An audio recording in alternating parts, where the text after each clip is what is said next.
It's a warm Los Angeles night in 1957, and the neon glow from Hollywood Boulevard bathes the street in flickering gold and red. Outside the famed Musso and Frank Grill, two worlds that were never meant to meet are quietly colliding. On one side of the door, a smiling mob boss in a double-breasted suit leans casually on a cane, the faint smell of expensive cigars following him.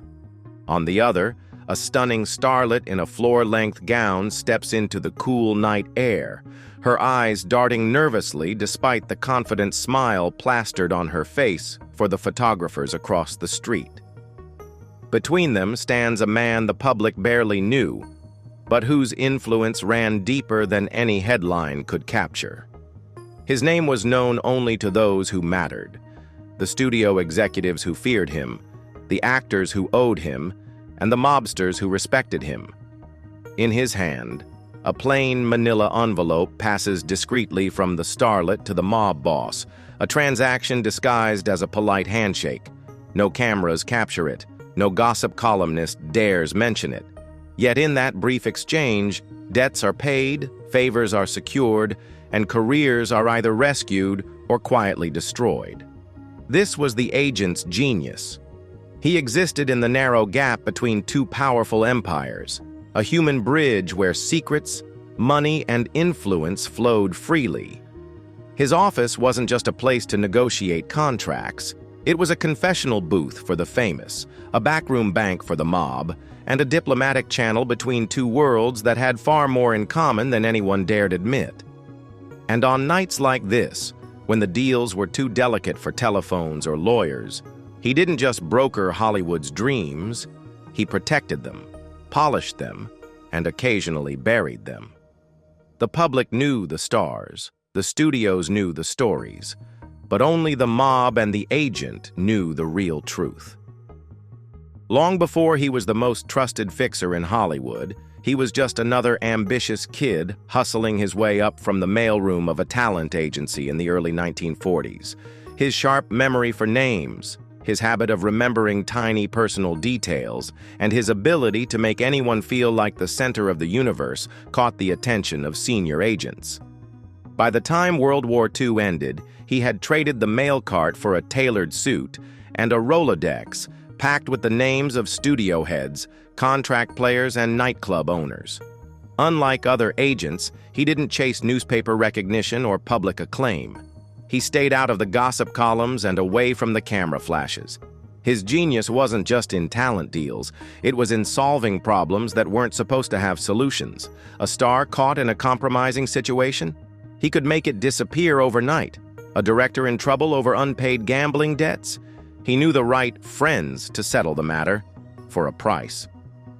It was during one of these favors that he crossed paths with a mid-level mob lieutenant sent to Los Angeles to keep an eye on certain investments.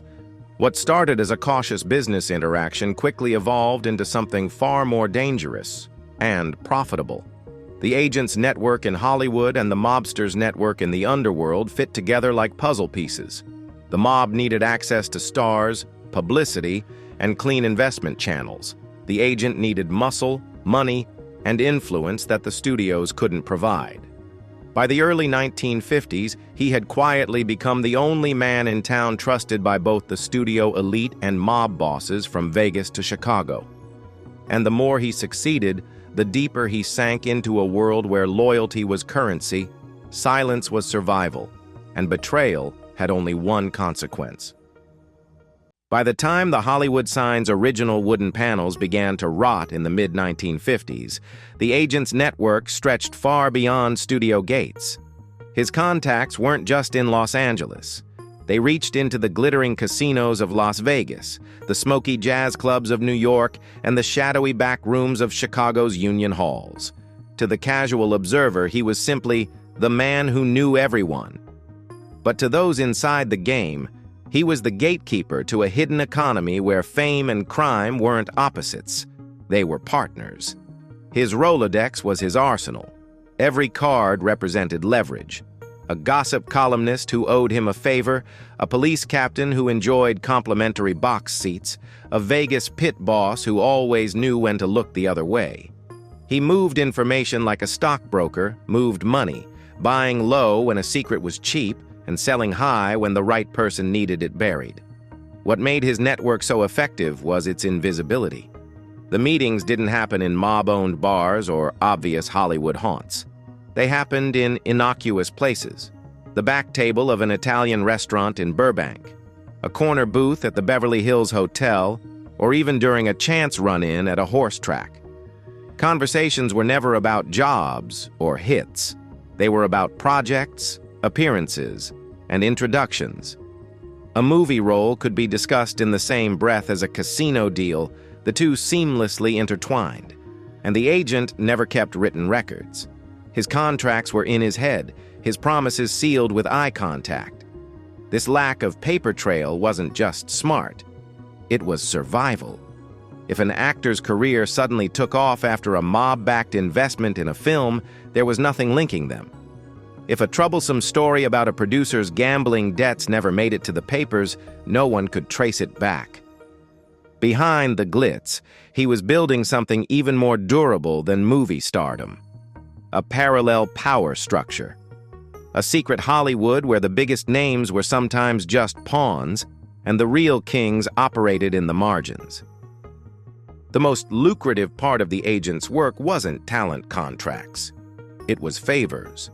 And in Hollywood's golden age, favors were a currency more valuable than any studio paycheck. They came in many forms. Sometimes, it was arranging an exclusive nightclub appearance for a rising singer in exchange for a quiet campaign contribution to a charitable foundation controlled by the mob. Other times, it was far darker, ensuring that a troublesome witness in a divorce case suddenly left the country, or that a negative gossip column mysteriously never went to print. One of his most whispered about arrangements involved a top-billed leading man known for his clean-cut image. The star had developed an expensive gambling habit in Las Vegas, racking up debts that could have ended his career. Or worse. The agent stepped in, negotiating directly with mob bosses to settle the debt in exchange for the star making special appearances at certain mob-owned hotels. To the public, these were just glamorous guest spots. To those in the know, they were repayments.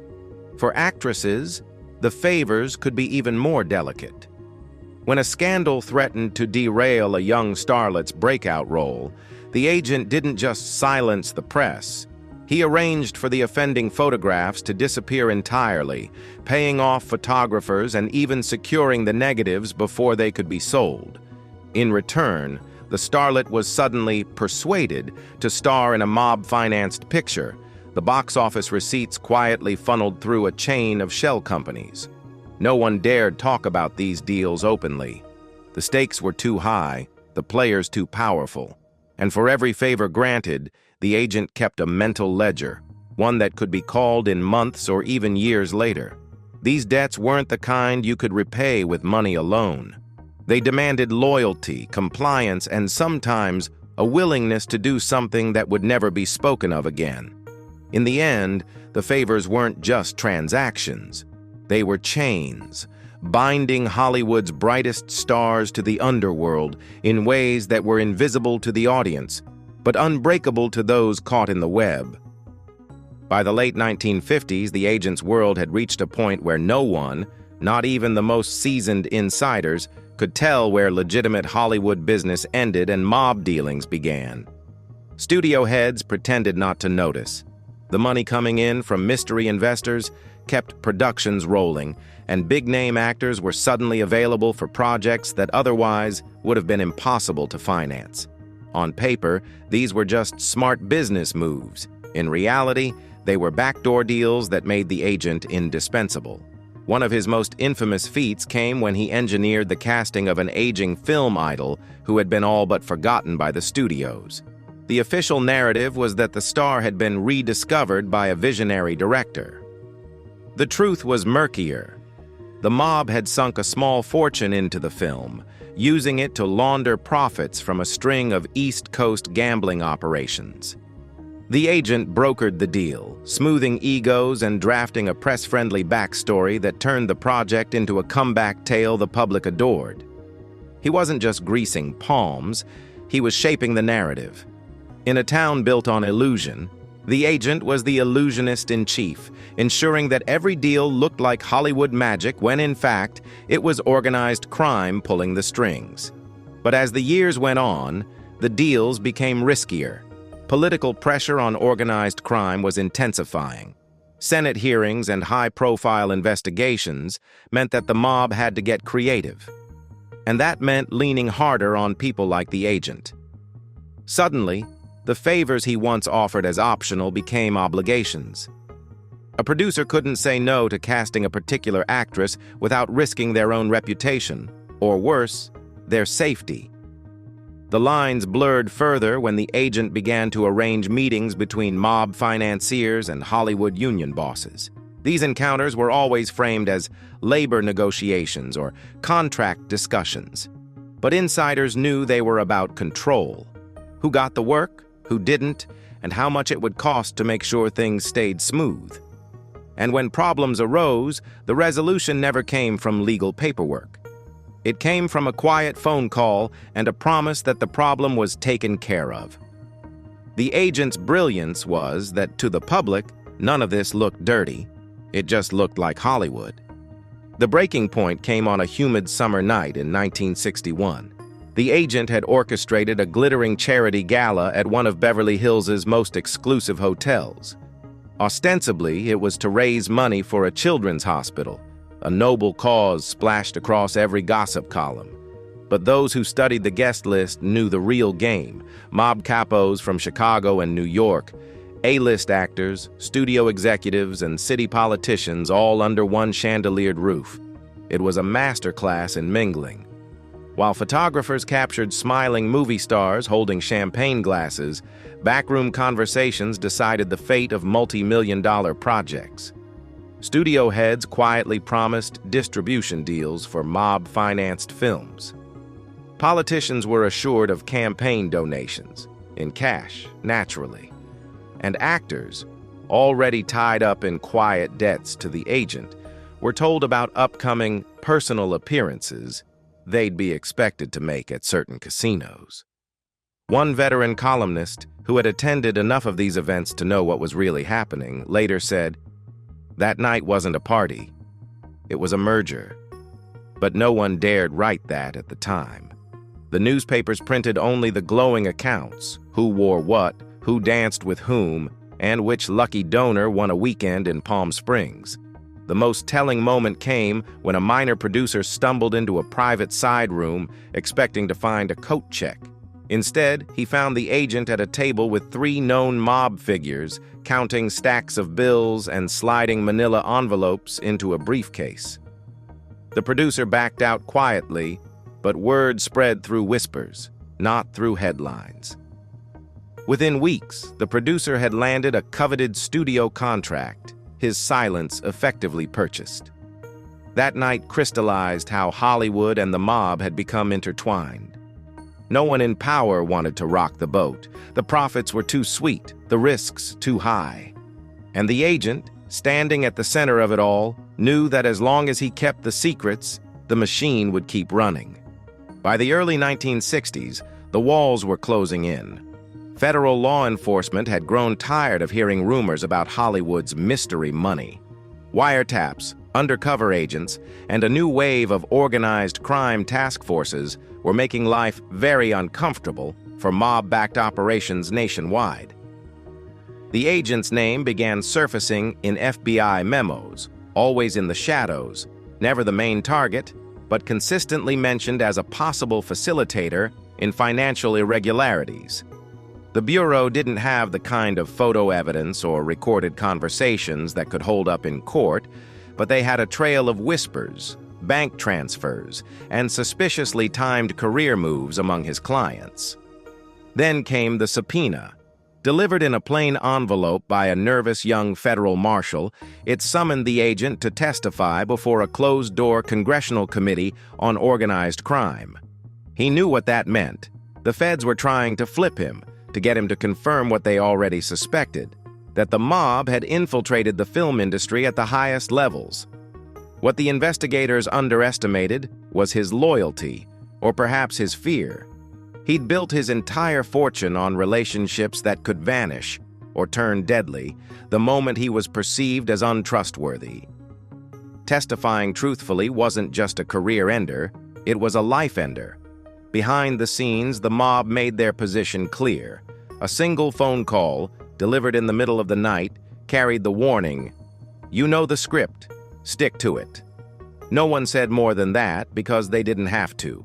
When the day came, the agent walked into the committee room immaculately dressed, calm, and prepared to play his role. Question after question was met with polite deflection. "I wouldn't know about that, Senator. To my knowledge, that was a legitimate arrangement. I can't recall the specifics." The transcript would later read like a masterclass in saying nothing while sounding cooperative. But the feds weren't fooled. His lack of cooperation only deepened their interest. Surveillance on his home and office intensified. Informants in the Hollywood nightlife scene were instructed to listen for his name, and yet, despite the scrutiny, the agent continued to work, albeit more cautiously. In the months that followed, several of his mob contacts were indicted, and 2 disappeared entirely.